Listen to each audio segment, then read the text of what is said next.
Hello, ಎಲ್ಲರಿಗೂ ನಮಸ್ಕಾರ. ಹೇಗಿದ್ದೀರಾ ಎಲ್ಲರೂ? ಯಾರೆಲ್ಲ ನನ್ನ ಚಾನಲನ್ನು ಸಬ್ಸ್ಕ್ರೈಬ್ ಮಾಡ್ದಿರೋ ನೋಡ್ತಾ ಇದ್ದೀರೋ ಪ್ಲೀಸ್ ಸಬ್ಸ್ಕ್ರೈಬ್ ಮಾಡ್ಕೊಂಡು ನೋಡಿ. ರವೆ ಉಂಡೆನ ಮನೆಯಲ್ಲಿ ಸುಲಭವಾಗಿ ಯಾವ ರೀತಿ ಮಾಡೋದು ಅಂತ ನೋಡ್ಕೊಬರೋಣ ಬನ್ನಿ.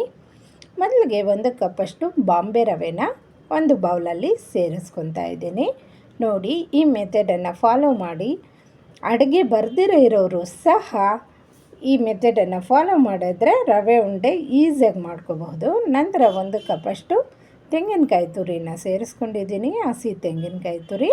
ನಂತರ ಇದಕ್ಕೆ ಒಂದು 3 ಸ್ಪೂನಷ್ಟು ಹಸಿ ಹಾಲನ್ನು ಸೇರಿಸ್ಕೊಂಡು ಎಲ್ಲವನ್ನು ಚೆನ್ನಾಗಿ ಮಿಕ್ಸ್ ಮಾಡ್ಕೊತಾ ಇದ್ದೀನಿ. ನಂತರ ಈ ರವೆ ಈ ತೆಂಗಿನಕಾಯಿ ತುರಿ ಹಾಗೂ ಹಾಲಲ್ಲಿ ಚೆನ್ನಾಗಿ ನೆನ್ಕೊಳ್ಳುತ್ತೆ. ಒಂದು 15 ನಿಮಿಷ ಪಕ್ಕಕ್ಕಿಡಿ.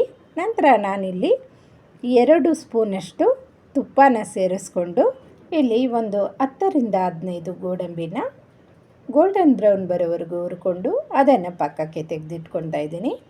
ನಂತರ ಒಂದು 10 ರಿಂದ 15 ದ್ರಾಕ್ಷಿನ ಸಹ ಚೆನ್ನಾಗಿ ಫ್ರೈ ಮಾಡಿಕೊಂಡು ಸೈಡಲ್ಲಿ ಇಟ್ಕೊತಾ ಇದ್ದೀನಿ. ಅದೇ ತುಪ್ಪದಲ್ಲಿ ನಾವು ಮೊದಲೇ ಕಲಸಿಟ್ಕೊಂಡಿರ್ತೀರಲ್ಲ ರವೆ ಹಾಗೂ ಕೊಬ್ಬರಿ ತುರಿನ, ಅದನ್ನು ಸೇರಿಸ್ಕೊಂಡು ಚೆನ್ನಾಗಿ ಗೋಲ್ಡನ್ ಬ್ರೌನ್ ಬರೋವರೆಗೂ ಒಂದು 15 ನಿಮಿಷಗಳ ಕಾಲ ಚೆನ್ನಾಗಿ ಹುರಿದು ನಂತರ ಇದನ್ನು ಸೈಡ್ಗೆ ಇಟ್ಕೊತಾ ಇದ್ದೀನಿ. ನೋಡಿ, ಇವಾಗ ನಾವು ರವೆ ಯಾವ ಕಪ್ ತಗೊಂಡಿದ್ರೋ ಅದ್ರ 3/4 ಕಪ್ಪಷ್ಟು ಸಕ್ಕರೆನ ತಗೊತಾ ಇದ್ದೀನಿ.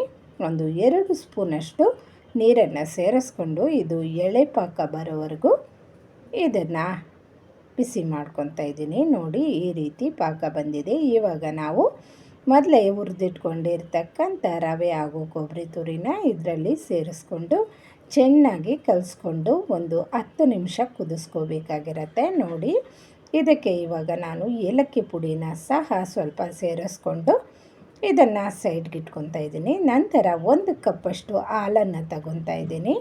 ನೋಡಿ, ಈ ಹಾಲನ್ನು ಚೆನ್ನಾಗಿ ಕುದಿಸ್ಕೊಂಡ ನಂತರ ನಾವು ರವೆ ಹಾಗೂ ಕೊಬ್ಬರಿ ತುರಿನ ಇದರಲ್ಲಿ ಸೇರಿಸ್ಕೊಂಡು ಒಂದು 10 ನಿಮಿಷಗಳ ಕಾಲ ಚೆನ್ನಾಗಿ ಮಿಕ್ಸ್ ಮಾಡ್ಕೊಳ್ಳಿ. ಇದು ಗಟ್ಟಿ ಆಗ್ತಾ ಬರುತ್ತೆ. ನಂತರ ಮುಚ್ಚಳ ಮುಚ್ಚಿ ಒಂದು 5 ನಿಮಿಷಗಳ ಕಾಲ ಬಿಟ್ಟುಬಿಡಿ. ಇದು ರೆಡಿ ಆಗಿಬಿಡುತ್ತೆ. ನಂತರ ನಾವು ಉಂಡೆ ಕಟ್ಕೊಂಡ್ರೆ ರವೆ ಉಂಡೆ ರೆಡಿ ಆಗಿಬಿಡುತ್ತೆ. ಉಂಡೆ ಕಟ್ಟೋದು ಸಹ ತುಂಬ ಸುಲಭವಾಗಿರುತ್ತೆ. ಇದನ್ನು ಮಕ್ಕಳಿಂದ ಹಿಡಿದು ಮುದುಕರವರೆಗೂ ತಿನ್ನಬಹುದು.